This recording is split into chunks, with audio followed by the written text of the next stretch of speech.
কথায় গানে মনে মনে সুরে সুরে সবখানে কথায় গানে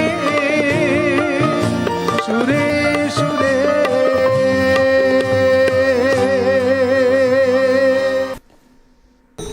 বাহ, বিশ্বকবি এই সুর দিয়েই পৃথিবীর সকলের সঙ্গে তার বাঁধন তৈরি করতে চেয়েছিলেন।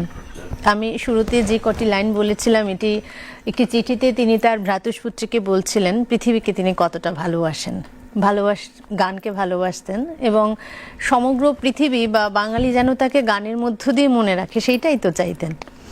আপনার সঙ্গে কথা আমি শুরু করবার আগে বন্ধু এসেছেন, গান এবং কবি। আচ্ছা বলুন। বন্ধু এসেছেন। নমস্কার, স্বাগত। কে আছেন? নমস্কার, সুপ্রভাত মরিখাদি। সুপ্রভাত। আমি শঙ্কর বাগ বলছি, হুগলি থেকে। হুগলি থেকে শঙ্কর বাগ, আমাদের নিয়মিত দর্শক শ্রোতা। একদম অবশ্যই। আর আজকে অনুষ্ঠান খুবই সুন্দর হচ্ছে, ভীষণ ভালো লাগছে। প্রথমেই মনীষাদি উপস্থাপনা অসাধারণ। আর এই অনুষ্ঠানটার জন্য প্রতি শনিবার অধীর আগ্রহে বসে থাকি, আড্ডা আসবে। আর আজকেও আমাদের সঙ্গীত শিল্পী অভিজিৎ বাবু এসছে, তাকে নমস্কার জানাচ্ছি।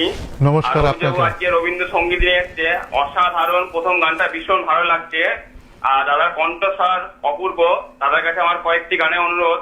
আমার পড়ানো যাহা চায়, দাঁড়িয়ে আছো তুমি আমার গানের উপরে, তুমি রবে নীরবে, এই কটা গানে অনুরোধ রইল, সাথে রইলাম। নমস্কার। খুব সুন্দর আপনার অনুরোধ হলো।